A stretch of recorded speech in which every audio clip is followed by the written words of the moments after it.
প্রধান উপদেষ্টা ডক্টর মোহাম্মদ ইউনূস জানিয়েছেন, আগামী ফেব্রুয়ারিতে জাতীয় নির্বাচনের প্রস্তুতি নিচ্ছে সরকার।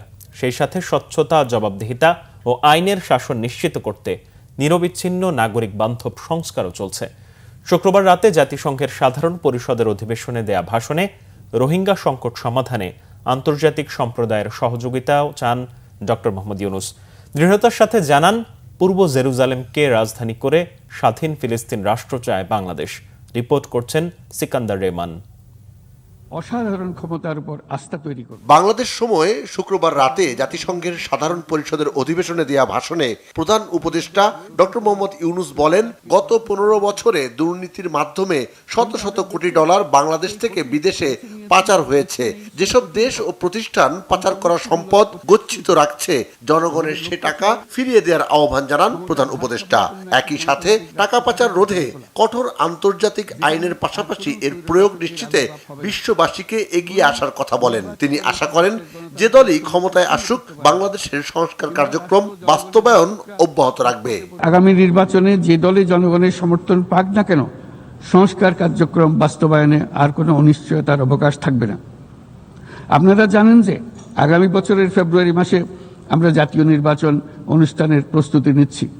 পাশাপাশি স্বচ্ছতা ও জবাবদিহিতা, আইনের শাসন নিশ্চিত করবার জন্য আমাদের নিরবচ্ছিন্নভাবে নাগরিক বান্ধব সংস্কার চালিয়ে যাচ্ছি। দেশের পাচার হওয়া অবৈধ সম্পদ পুনরুদ্ধার করা বর্তমানে আমাদের অন্যতম শীর্ষ অগ্রাধিকার।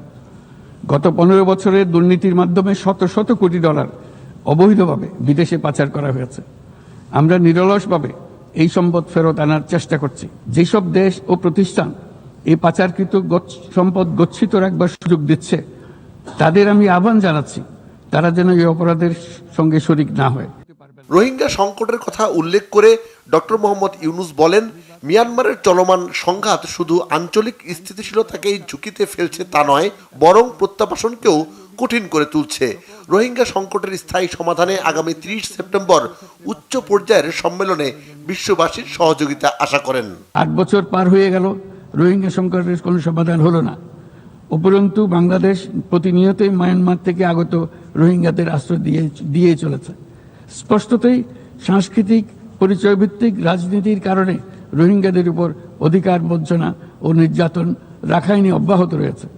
রোহিঙ্গাদের প্রান্তিকীকরণ প্রক্রিয়া আর চলতে দেওয়া যাবে না।